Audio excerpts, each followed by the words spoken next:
The Fear by Robert Lee Frost. A lantern light from deeper in the barn shone on a man and woman in the door and threw their lurching shadows on a house nearby, all dark in every glossy window. A horse's hoof pawed once the hollow floor, and the back of the gig they stood beside moved in a little. The man grasped a wheel, the woman spoke out sharply, "Whoa, stand still." "I saw it. Just as plain as a white plate," she said, as the light on the dashboard ran along the bushes at the roadside, a man's face. "You must have seen it too." "I didn't see it." "Are you sure?" "Yes, I'm sure." "It was a face?" "Joel, I'll have to look. I can't go in, I can't, and leave a thing like that unsettled. Doors locked and curtains drawn will make no difference. I always have felt strange when we came home to the dark house after so long an absence, and the key rattled loudly into place seemed to warn someone to be getting out at one door as we entered at another. What if I'm right, and someone all the time? Don't hold my arm. I say it's someone passing. You speak as if this were a traveled road. You forget where we are. What is beyond that he'd be going to or coming from at such an hour of night, and on foot too? What was he standing still for in the bushes? It's not so very late, it's only dark. There's more in it than you're inclined to say. Did he look like? He looked like anyone. I'll never rest tonight unless I know. Give me the lantern. You don't want the lantern. She pushed past him, and got it for herself. You're not to come, she said. This is my business.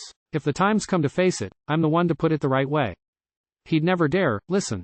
He kicked a stone. Hear that, hear that. He's coming towards us. Joel, go in, please. Hark. I don't hear him now. But please go in. In the first place, you can't make me believe it is, or someone else. He's sent a watch. And now's the time to have it out with him while we know definitely where he is. Let him get off and he'll be everywhere around us, looking out of trees and bushes till I shan't dare to set a foot outdoors. And I can't stand it. Joel, let me go. But it's nonsense to think he'd care enough. You mean you couldn't understand his caring? Oh, but you see he hadn't had enough. Joel, I won't, I promise you. We mustn't say hard things. You mustn't either. I'll be the one, if anybody goes. But you give him the advantage with this light. What couldn't he do to us standing here? And if to see was what he wanted, why he has seen all there was to see and gone. He appeared to forget to keep his hold, but advanced with her as she crossed the grass. What do you want? She cried to all the dark. She stretched up tall to overlook the light that hung in both hands hot against her skirt. There's no one. So you're wrong, he said. There is. What do you want? She cried, and then herself was startled when an answer really came. Nothing. It came from well along the road. She reached a hand to Joel for support. The smell of scorching woolen made her faint. What are you doing round this house at night? Nothing. A pause. There seemed no more to say. And then the voice again. You seem afraid.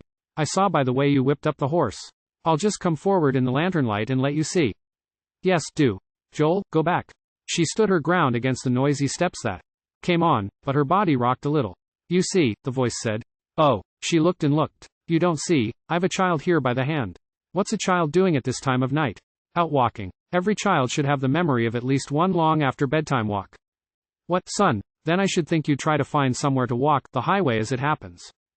We're stopping for the fortnight down at Dean's. But if that's all, Joel, you realize, you won't think anything. You understand? You understand that we have to be careful. This is a very, very lonely place. Joel. She spoke as if she couldn't turn.